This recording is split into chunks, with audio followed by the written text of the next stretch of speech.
Assalamualaikum kawan-kawan. Hari ini saya nak berkongsi resepi cara buat puding sumi.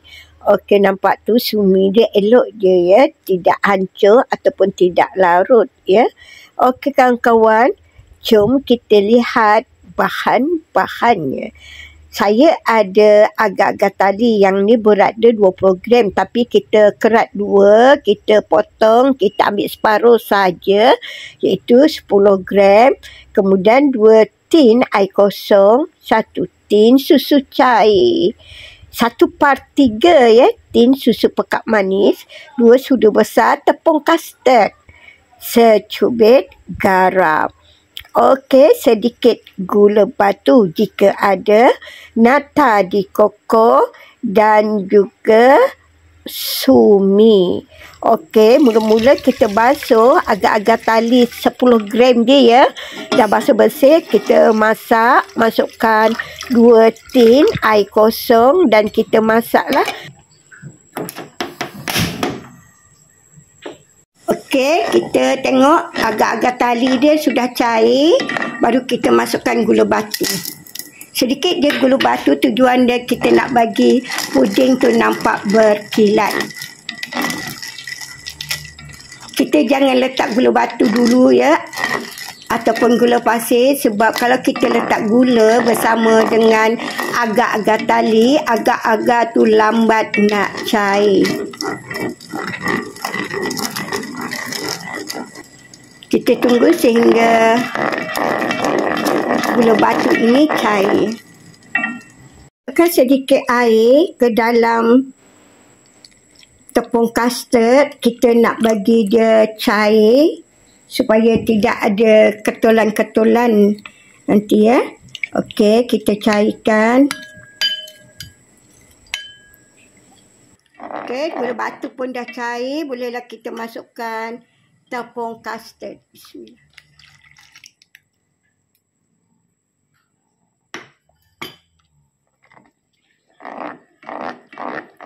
Perlahankan api ya, perlahan je api. Kita kacau-kacau.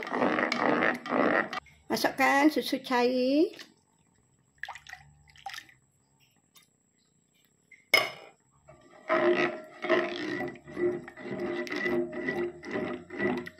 Tepung kastard ni nanti dia akan memekatkan, jadi kita kena jangan lambat kacau ya.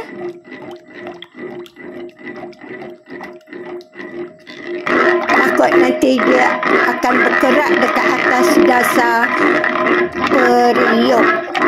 Masukkan secubit garam. Masukkan 1/3, agak-agak ya, 1/3 tin.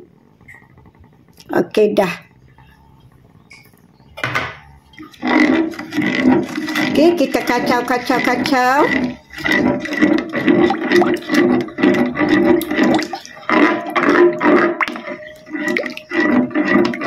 Kawan-kawan boleh letak susu cair dahulu, kemudian baru letak tepung kastard ya.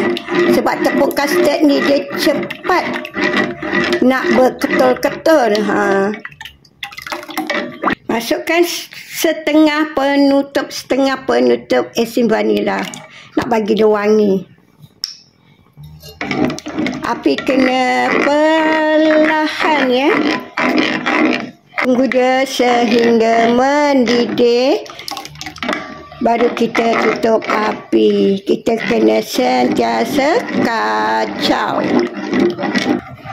Jika kawan-kawan mengguna agak-agak serbuk, kalau agak-agak serbuk tu senang ya.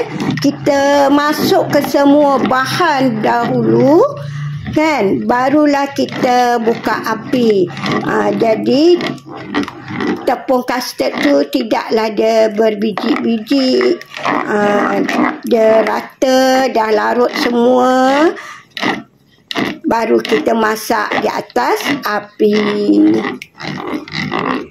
Kalau yang ni tadi sebab saya menggunakan agak-agak tali, jadi agak-agak tali tu kita kena masak dahulu, baru boleh letak tepung kastard.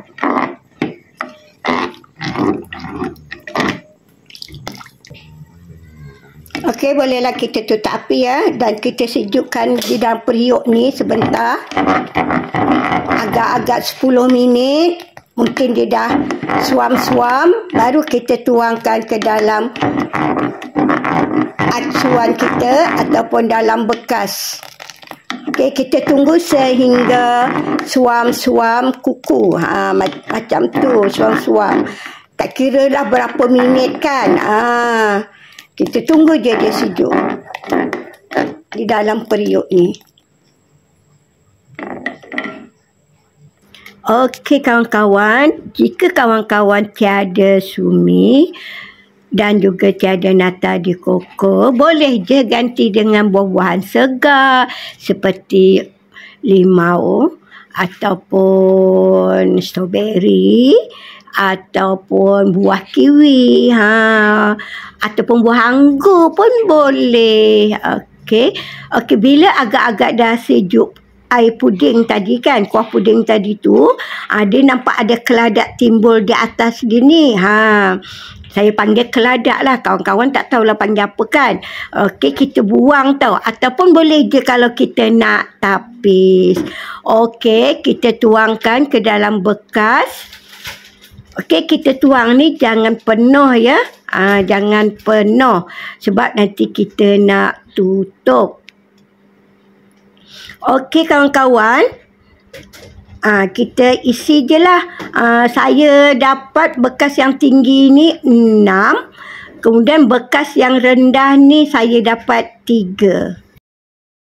Okey kawan-kawan, cuba perhatikan dalam dulang tu nampak ada air kan. Saya memang letak air sedikit.